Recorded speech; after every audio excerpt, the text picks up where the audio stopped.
All right. Welcome back. Hello, hello. Somehow this audience got smaller. I don't know. Well, probably people still waiting for the coffee machines to turn on energy. Well, I'm full of energy. I don't know how about you. But we have a fantastic second half of the summit ahead of us. And we're going to completely switch gears, okay, from startup pitches and all the great things we heard about AI. We're first going to deep dive into commodities and then into smart cities. And then have a fantastic, great panel at the end, so be ready with your questions. So without further ado, I'm very pleased to welcome you here on stage, Florence. Give her a big applause so we know that you are awake. There we go. And you said you had a very unusual career path. Oh, you need a microphone. That's fine, thank you. So you said you had a very unusual career path, right? I found that so funny. Do you quickly want to say a couple of words? Well, it's just that I started working in Bern for the Swiss Federal Police when I was just after my studies. And then afterwards, I were almost 20 years for politicians. And now I'm defending the commodity trading activities. So it's a bit strange to go from law enforcement to politics. So I'm working for everything that people doesn't like, really. Right, and you are going to speak a little bit about how we, as certainly not a maritime nation, somehow what Switzerland has to do with 3,700 ships and a massive fleet. Absolutely. And I'll try that after my speech. You're going to love commodity traders. Oh, fantastic. So thank you so much for being here. The stage is all yours. How does it work? Yeah, does it go? Yeah. All right. So, ladies and gentlemen, I'm very happy to be here to present you the commodity trading industry and the hub in Switzerland. For the more details in all digitalization and artificial intelligence, etc., my two speakers, speakers, will go deeper in this theme. But first, just to explain you what is commodity trading, or négociant en matières premières in French. Well, actually, they are people working every day to make you drink your coffee every morning, or to wear your shirt, or to transport you to your office. It is with a tram, with buses, with cars, even with bicycles. You need aluminium for bicycles or carbon. You need the wheels, you need petrol, etc., etc. Until the office with your computer made of metals and minerals. And even the gel, the hydraulic gel, is made from oil, actually. And finally, at night, sleeping with, reading a book with electricity, where comes the electricity. Well, all that are provided to you thanks to the commodity traders. Actually, in Switzerland, they are divided in three different parts. So first, the soft and agriculture, all the grains and cereals. You have a list here of the different categories. Then energy and oil, so it can be fossil energy. It can also be transition energy, and now renewable energy, where a lot of investment is dedicated to find new way of renewable energy, and especially made by the traders. And finally, metals and minerals. Well, metals and minerals, you have the whole table. I'm sure at school you learned that the periodic table of Mendeleev.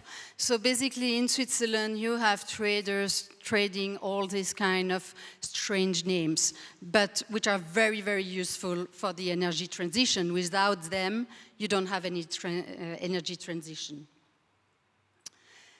So I'm pretty sure you don't know any, or maybe one, maybe you know Cargill or Glencore because it's all over the news. But otherwise, I'm pretty sure you don't know much these companies. And actually, these companies are some of the largest companies even in the world, and they have their trading arms here in Switzerland.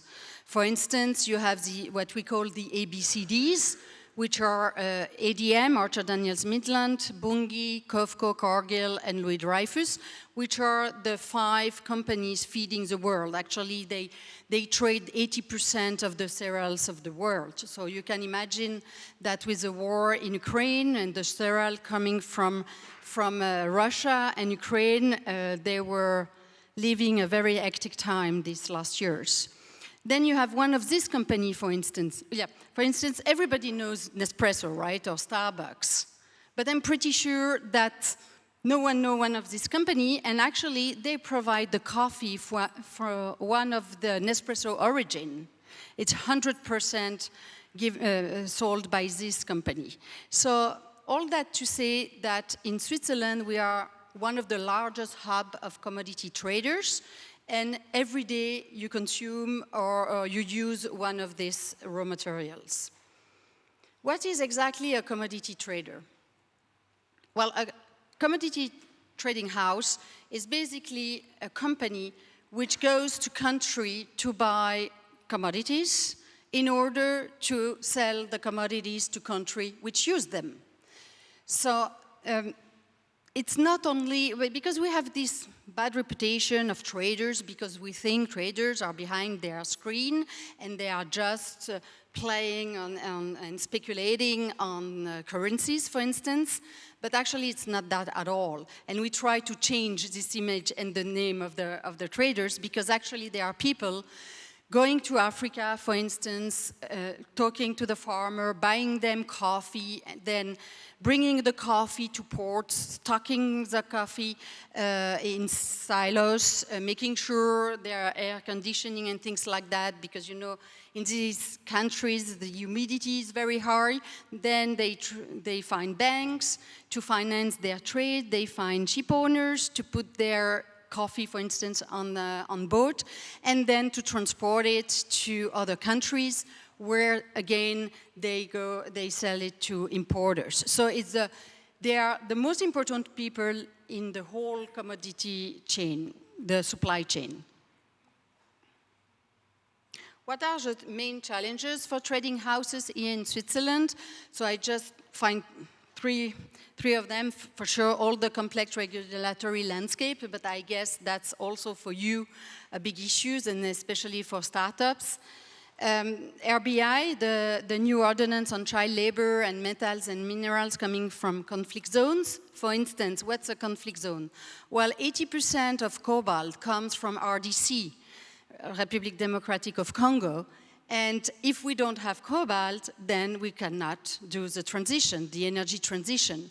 So since the beginning of the year, all traders trading metals and minerals coming from conflict zones should write reports on the issue and the problem with child labor, with all the supply chain coming from the mines until the importers. Then you have this deforestation directive from EU, which requests, and that's where companies specialized in digitalization will be very important, because this EU directive ask all traders from cocoa and coffee in order to fight against deforestation, which is great. I mean, we definitely have to work on that. However, what the EU asks is to make picture of the agriculture fields where the cocoa and coffee was bought, and to compare it 20 years ago. So basically now all traders are buying photos, satellite photo, to prove that they are buying coffee from farmers which are not deforesting their country. And then sanctions, for sure. International trade, well, they trade worldwide, so they definitely have to respect all the sanctions. The UK sanction, US sanction, EU sanction, and for sure the Swiss sanction. By luck, Switzerland took over the sanctions from EU, like that it was not a Swiss finish to complicate it even more the work of international companies. One of the main challenges as well is sustainability. because all traders can be either in the cereals and grains or in energy. They are going to be more sustainable in their activities. For instance, in the shipping industry, they develop, in order to decarbonize the shipping industry, they develop new technologies. They work with the EPFL, especially with engineers over there, to find new ways to use less fuel and to develop sails, or even to develop like oxygen bubbles under the hull, which help the vessels to sleep on the water and to consume less fuel. Or for instance, in the energy, you have trading companies which are buying cow's dung in order to extract methane, for instance.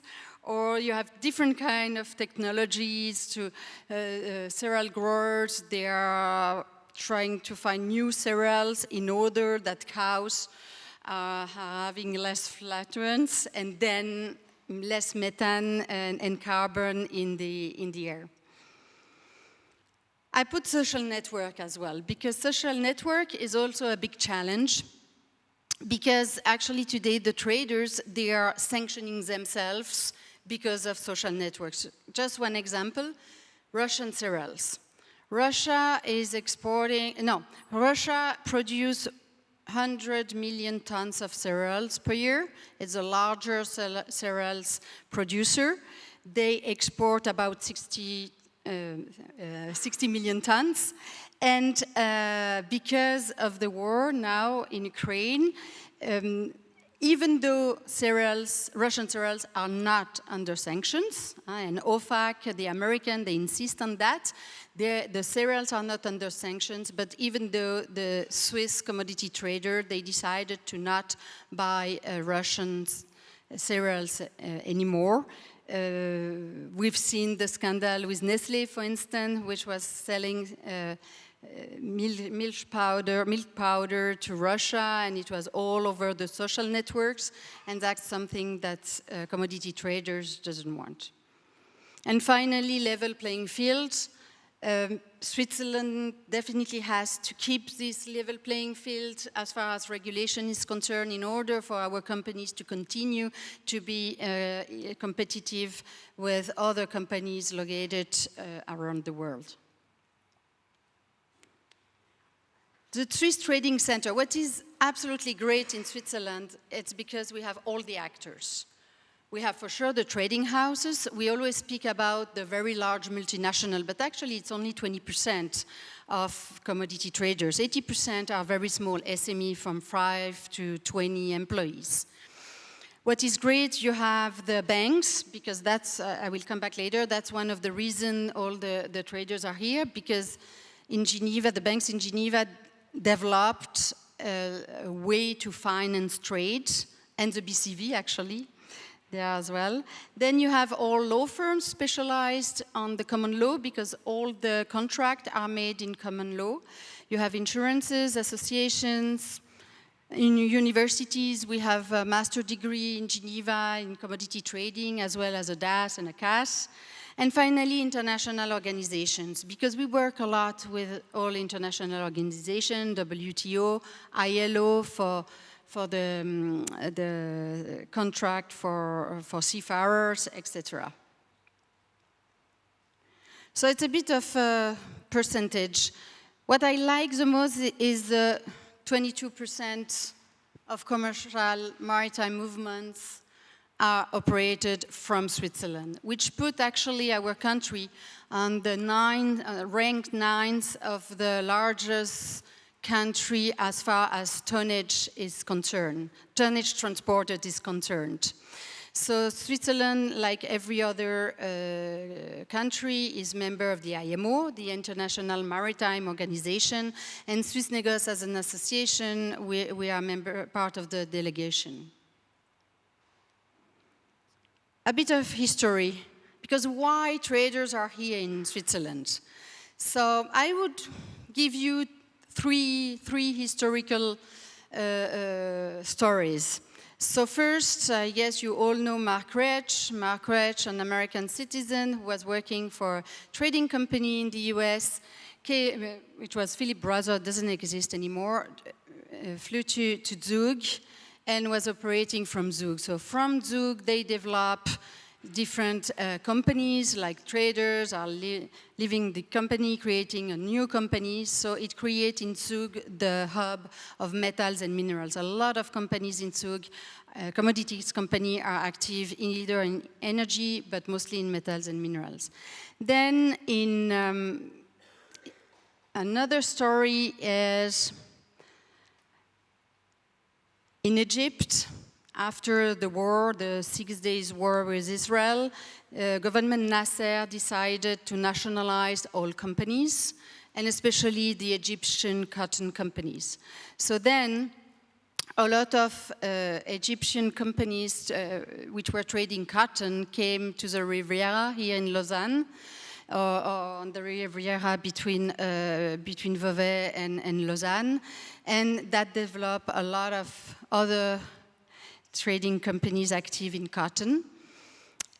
And finally, the cereals. Cereals, as you know, the American forever, they say they don't want to weaponize food. That means that cereal has never been under sanctions. It is the case today with the Russian cereals I talked about before, but it used to be the case as well during the Cold War. At that time, the US was feeding Russia, and it was not the other way around. So the US was selling a lot of corn and wheat to Russia. And actually, Cargill came in 1956 to Geneva to do that under the roof of the United Nations. Finally, and that's my last slide, finally, different reason for trading companies to be here in Switzerland. As I say, a long-standing tradition of international commodity trading. What is really important for the traders is talents. And what is great in Switzerland, we have a very good education system, polyglot. A lot of people in Switzerland speak many different languages, and that is very useful for the commodity traders. A stable haven of peace in the heart of Europe. As you've seen, I struck with a stable politic, but it's not only for commodity trader, I guess it's also for all your companies, with all the new public initiatives and referendums and changing of tax system. We vote like 5 years ago about the tax system. We're going to vote again to change the tax system. All that make Switzerland unstable. And it can be dangerous for the economy in general, and we try to make the politician more sensitive about these questions. Finally, a solid financial center, what I was saying, they invite, to finance a trade, you need huge amount of money just for a few days, like from 1 week to 3 weeks, the time that the vessels goes from China to Africa full of rice. So this way of lending money very quickly, very easily to commodity traders from banks has been invented here in Switzerland. And finally, we are in the ideal time zone because traders can work the morning with Asia and the afternoon with America, North and South. So, sorry. So, thank you very much, and if you need more information, please contact me. Thank you so much, Florence, for making all of us proud for being such a large commodity trading center. And we shall carry on to look into the future of commodity trading. And Thomas should be here. Yes, hello, and welcome. So you are practice head of consumer products at Cognizant, and you're going to speak to us about what's up with the future. Exactly. So thank you very much for the opportunity to speak today, and as well for the introduction of Florence, which laid the ground, I think, for the commodities market. Just to keep in mind, it's all about statistics as usual. the latest statistic which I saw is, in the 10 biggest companies in Switzerland by revenue, you have 4, if not 5, commodity traders, and they are in the top ranks. So if you look into the revenue list of 2017, it's even 7 companies which are in that. So it's changing, but point is as well how accounting is being done, I guess. We have to say about 35 to 40, if not a little bit above 40% of the world economy flows in commodities through Switzerland. That's the reason why, from my perspective, it's a very important area in the economy. I think the GDP contribution is about the same like that of the banks, with all the employees in Switzerland. And for us, it's as well a sector which is important from processes which are global, which are operated global. And here in Switzerland, we have so many international companies. I think statistics around about 550 to 800, depending on how you count, which have a headquarter in Switzerland, and commodity traders are amongst those 550 companies, which we have heard about are the common counting. I think it's probably a little bit higher, actually. For us, it's important as well what is happening to that industry and the processes from an technology perspective, and we have heard so much in the morning, not in the morning, in the first half, about artificial intelligence and what is changing in the market. I want to get a grain of salt into that as well, because in reality we have a huge hype around AI, and we are all involved in that to a certain degree, but I think we are at the very, very beginning. Because when it comes down to including such technology, this technology is in competition with many others in the moment, which are influencing the productivity, the automation, the effectiveness of companies. And I want to give you a quick run-through in a very, very short way, and don't be surprised about the number of slides, but the message should be very clear. We're talking about how to implement it, and what do you have to consider when you implement it. It's not only the question that you are looking at technology, you have to put it into context of your industry. And in commodities industry, it's a question of what is the market doing? What is important in the moment? What drives actually me as a commodity trader or a company in general? What do I have to look at, and where are my trends? What is evolving in the market, and where I can use technology? And not only using technology, but sometimes the technology is as well changing myself and what I have to do and how I do it. Now, not going into the points, these are all well-known trends. You can read it all over the media. This is not specific wisdom. The important is more, how do you process it? You have all these trends, and trends are always about disruptions. Positive and negative, but they're disruptions. Hopefully, we can find new opportunities from a business perspective for the startups. Great topic. They can focus on a topic and bring a solution to the market which the companies need and can use. Here in commodities trading, one of the core elements, despite the whole value chain which needs to be processed, is risk management as well.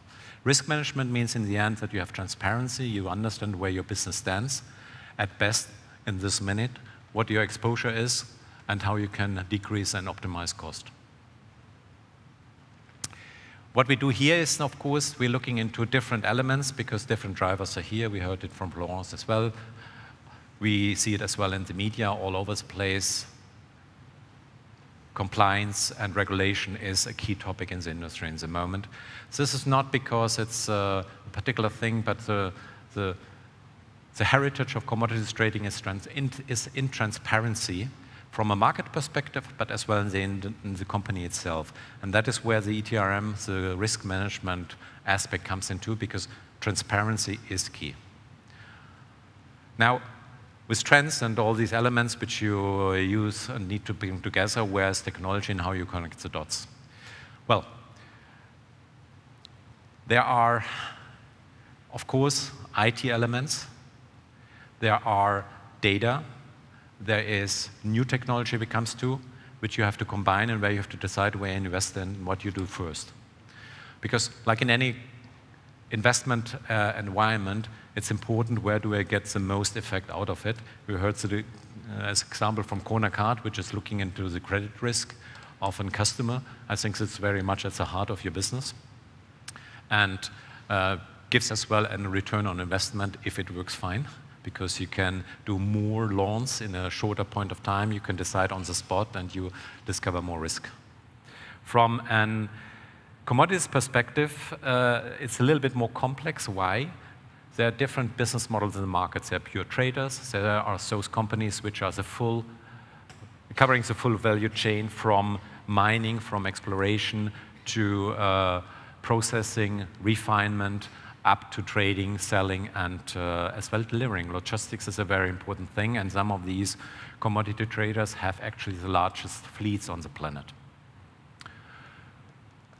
Here, I asked my team to list a couple of technologies which are currently around. These are all topics which to some degree are discussed along this value chain. Now for you as a company, it is important where to invest. Again, where do you pick your battles? And what we say as well is, how does it relate back to the purpose of risk management? So we did some analysis, some studies, and come up with a framework how to do this analysis. And when we do that, then we like to do it as well in order to evaluate in the end, how can I use a technology like AI in an effective manner and efficient. Data is part of the whole game. We heard that. The AI algorithms need to eat data, they need to consume data, with all the problems on the legal side, on the insurance side. But without this knowledge, it's not working. The next question then there for us, very importantly, will be as well, how do we handle this processing of data with the history to prognose something which is going to happen in the future? Because what we learned as well in one of the earlier speeches is, it's looking at the past, what happened already, and tries to find similarities. But the question is, what happens with the extrapolation and the intuition on the case? So we say then very often when we work with our customers, where and how can we handle that? And the key of the recommendation is always, yes, there are single cases where you can dive into and do some exploration, R&D, research to find a point for you. The question for us is actually a different one, because we want to help to make it in an efficient, pragmatic way, which can as well be scaled. When we do that, it requires investment. Again, I'm on my initial question, how do I decide about the question, how much I want to invest, how much I can invest? And that requires I have to look at my whole business. It's not a question of a single case where I can switch the put the switch on and I have an AI solution and everything is fine. It needs to be in the right place because resources are limited, and we heard as well about the duration you have to do when you have your algorithm to test it, to execute it, to fine-tune it. That is money, that's time which is being required. So a lot of things need to be looked at, and the point is then, of course, how and what comes out. It's basically almost a classical case in the end again. Very funny, actually. And what we have found as well in all the work with customers is it's getting reduced to certain key technologies, which have the highest impact, or I would say the highest number of use cases. Because with one technology, you can hit a couple of birds and you can solve a couple of your problems. So you want to find these little gems which are really crucial for you, because then you have to build the knowledge and the understanding of the technology and the way how to implement it only once. But you can apply it to the different cases. And that's where as well the whole field of AI needs to get to. Today we're still in a kind of manufacturing stage where we are in a workshop. I think it needs to go as well into a more industrialized way to use it and to have more tools out there which allow us, like case platforms, to make the implementation of a use case quick and fast. Otherwise, everybody has to engineer a lot of things, and that costs, again, time and money. Impressive or interesting is then, of course, there are a lot of cases out there already which always deal with a technology part, and I see, of course, my bad conscience coming up. I love being a bad conscience. And yeah, so let me just finish that. So the point is, all of these cases, which are a lot, they all have the same element of that. It was accompanied by a phase to make a decision where to start first. Without this decision, It's absolutely mission impossible to convince the board afterwards that the investment was right, because like any other project as well, AI and any other new technology, it takes much longer than anticipated and forecasted. If you are lucky, you have a quick punch, of course, but I think it is research and development which is being done, and that is what drives it. And you need the partners which help you. If you are lucky, you have the employees, but we heard about the topic of talents as well in commodities industry. Even for the standard processes, we don't have enough people, so we need to bring in as well the technology to save work and to replace talent, because the talent should go for scale and not for handling the administration. So I like to wrap that up with just one element. Despite all the new technology, which are very much as well helping us to shape, there are a couple of common sense aspects which need to come into it. It's institution, it's as well a lot of work, and there is no free lunch. That's very important, even not with AI. Done. Thank you so much, Thomas, also for these great examples. You see this as an evolving business practice for you guys, huh?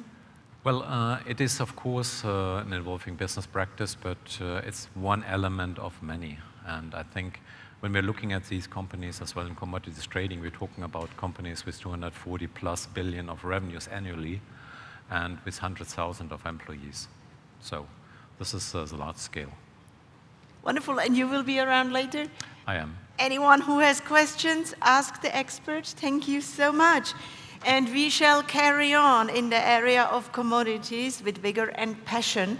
And therefore, Stephanie, you have both vigor, rigor, and huge passion for your profession, I understood, right? Because you've been doing commodity trading for a very long time. Yes. How long? More than 20 years. More than 20 years. And we shall hear from you how technology is now innovating your trade. Yes. And you will do that completely without slides. Without slides, ladies and gentlemen. It's going to be fun. Yay. So the stage is all yours.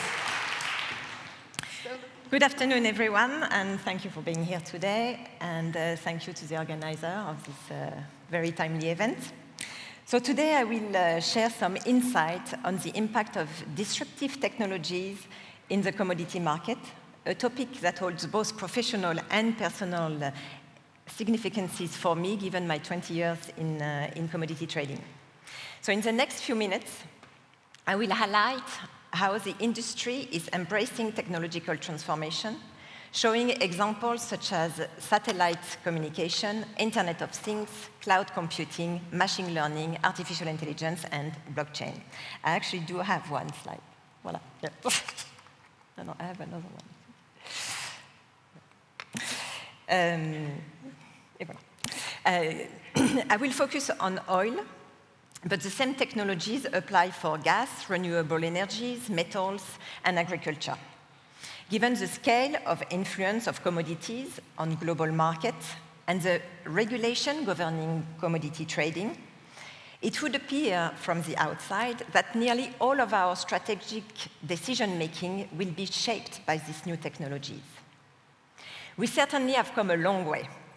More than 2 decades ago, as I embarked on my trading journey, gathering information relied heavily on cultivating connections with the right people and building network with insight into commodity movements.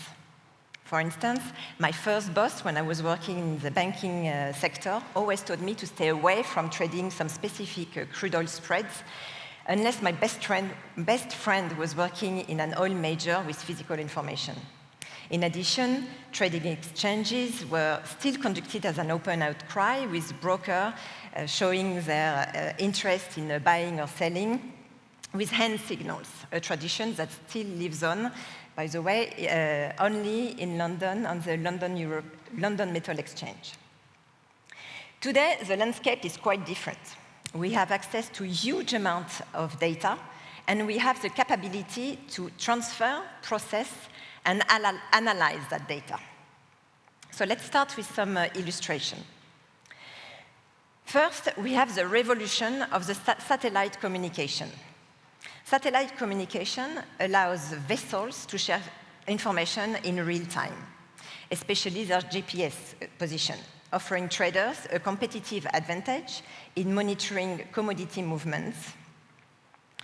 They play a vital role in analyzing supply chain, showing port traffic and occupancy. So you may remember back in March 2021 when the Ever Given ship was blocking the Suez Canal. Thanks to GPS communications, physical traders were able to see how many vessels were queuing in the Suez Gulf, and therefore were able to quickly decide on their logistic, which was were they going to risk queuing for many days in the Gulf or take another and longer route. Satellite communication also allows satellites to send their image in real time. So we could also see the queuing with a satellite image. And they can also be used to measure the amount of oil within an oil tank, for example. So oil is stored in cylindric tanks equipped with a roof that floats. The roof of that tank sits directly on the oil to avoid the formation of fume.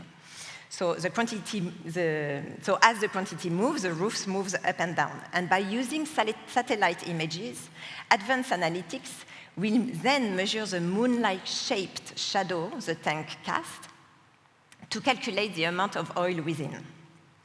This technology is especially useful in emerging markets where data is less available and sometimes less reliable, when, of course, images are allowed. Satellite imagery is also crucial for compliance, like flagging a vessel that may have turned off its GPS and is approaching forbidden waters.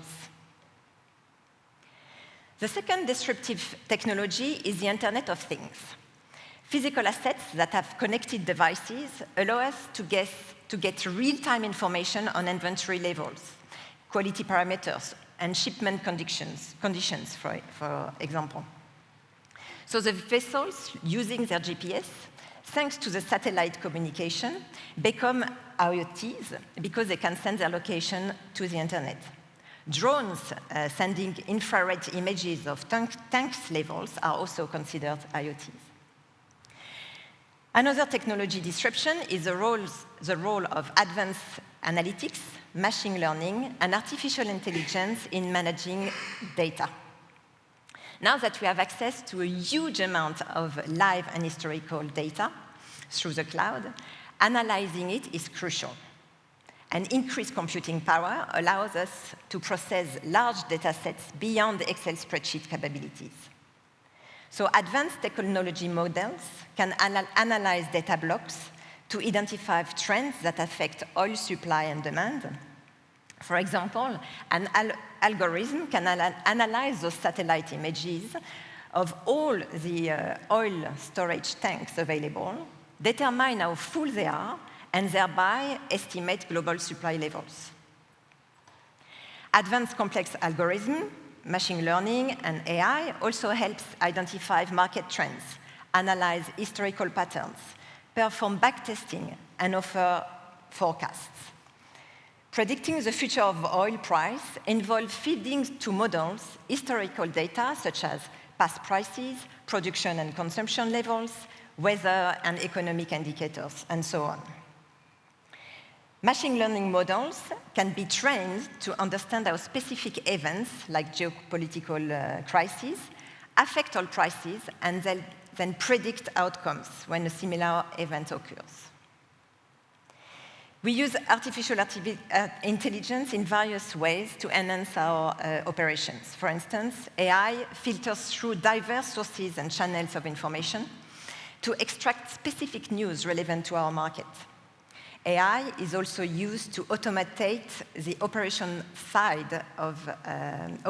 side of our trading by summarizing and standardizing information from a large amount of emails, increasing, therefore, productivity and reducing errors. Automatization also means that when we trade on an electronic trading platform, The position of the trade goes directly in our position manager, which then generates risk analysis of the whole portfolio.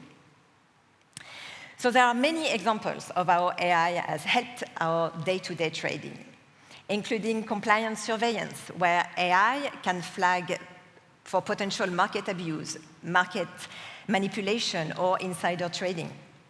And it goes beyond pulling just a keyword from chat rooms. It can now show the percentage of risk in any conversation and also check non-authorized channels. The last disruptive technology in commodities market that I will mention is the blockchain. It enables the users to record and exchange their data securely and immutably, meaning that the data within the database cannot be modified or deleted. It also increases transparency and traceability, addressing the issue of trust in the supply chain. We can find this new technology expanding in the operational side of the physical market, as well as on the trade finance side, and I believe our next speaker is using that technology. So in short, not all companies are data-driven. The trend is toward incorporating this technology in commodity trading for their competitive advantages in efficiency, transparency, and decision-making. The investment in budget, time, and human resources is not to be taken lightly, though. And SOCAR is well positioned for this future, as with over 200 employees, it is our IT and analyst departments that have grown the most in recent years. Now, despite this revolutionary progress, which we have witnessed, personal networks will still play a key role in commodity trading alongside those new technologies. Thank you.